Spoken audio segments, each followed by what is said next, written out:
Les ondes de Limo. Osez la curiosité pour votre bien. Anne-Sandrine Di Girolamo.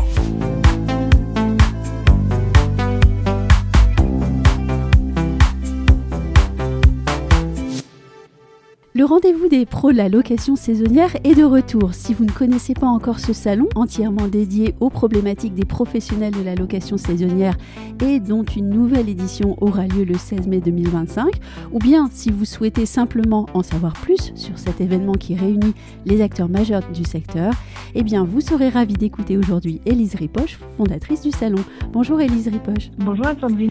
Le secteur de la location saisonnière a connu cette année une actualité très riche, je crois qu'on ne peut pas le nier. Est-ce que le salon cette année répond aux interrogations des professionnels quelque peu bousculées par les changements de législation, mais aussi d'évolution du marché ? Oui, bien sûr, le salon a vraiment pour vocation d'apporter des réponses aux enjeux qu'on rencontre dans la profession actuellement, d'apporter des solutions concrètes, de permettre aussi aux visiteurs de rencontrer tous les partenaires professionnels avec qui ils travaillent habituellement et ceux avec qui ils ne travaillent peut-être pas encore, pour avoir les meilleures solutions justement pour faire face à ce que le marché devient aujourd'hui en location saisonnière. Oui, on parle bien de concret, de pratique, et c'est d'ailleurs là tout l'intérêt de ce salon en fait. Exactement. L'idée, c'est que pour chaque loueur saisonnier qui est, quel que soit son niveau d'avancement, un entrepreneur à son échelle, on puisse revenir du salon avec une liste d'idées concrètes à implémenter dans son activité dès le soir même. Alors vous me parlez de niveau d'activité, peut-être peut-on parler tout de suite des visiteurs types de ce salon. Qui sont-ils ?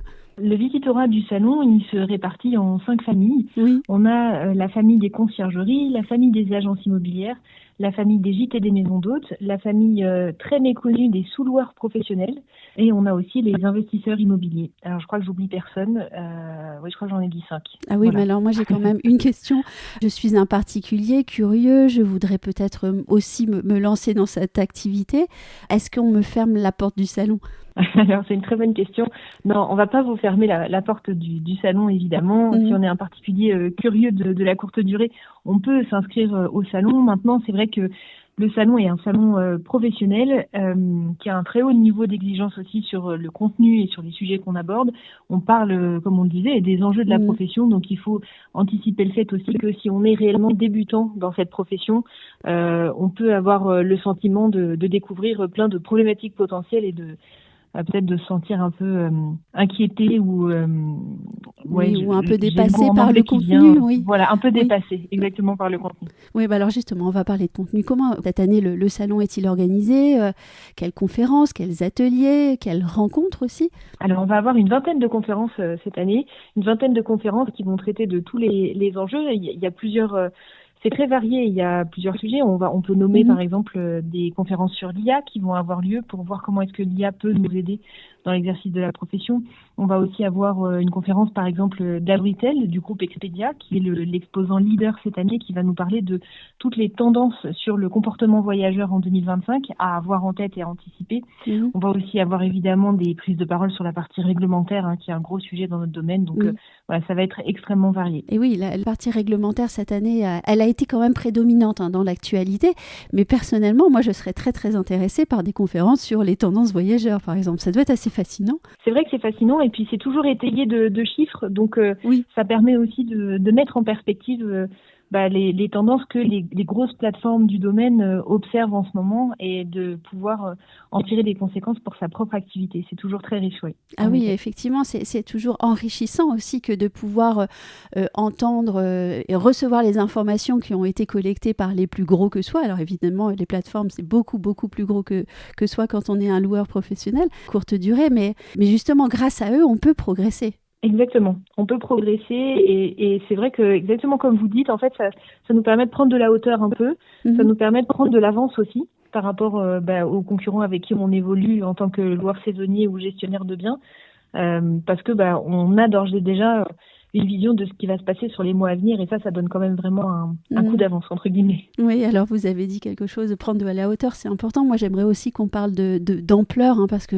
l'année dernière, ce salon, il a accueilli 1568 visiteurs et 82 marques étaient représentées.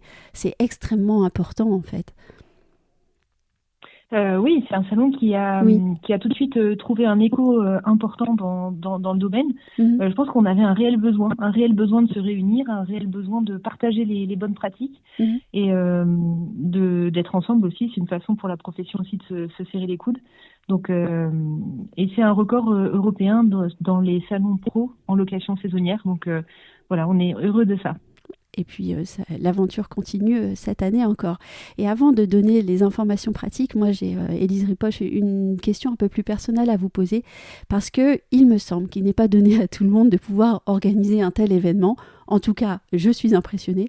C'est un événement qui se déroule sur une journée, mais un événement pour lequel vous travaillez tout au long de l'année. Alors, comment est-ce qu'on gère ça ?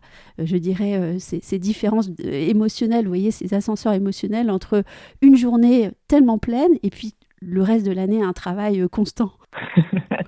Eh ben, écoutez, c'est une très bonne question. Je dois admettre qu'après l'événement, chaque année, j'ai un petit passage à vide. C'est vrai, en effet, d'avoir travaillé pendant longtemps pour quelque chose qui va comme s'évanouir en quelques heures, finalement. Enfin, ça s'évanouit pas vraiment parce que tout le monde en a le souvenir et tout le monde est hyper content. Donc, forcément, on est content pour nos exposants, on est content pour nos visiteurs.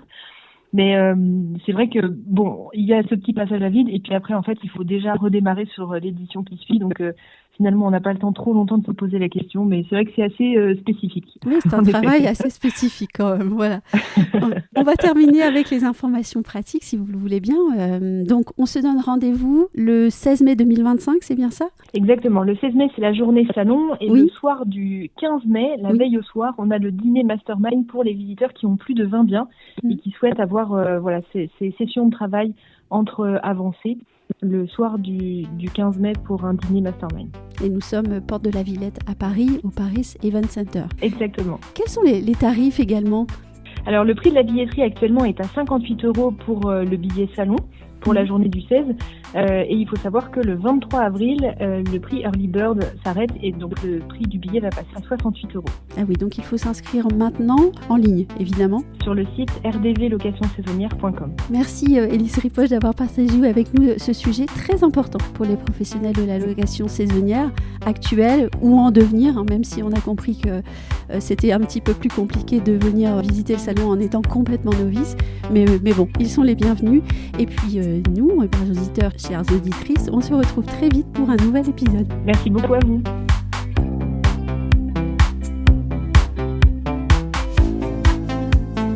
Retrouvez les Ondes de Limo sur ondedelimo.com, les réseaux sociaux et la newsletter.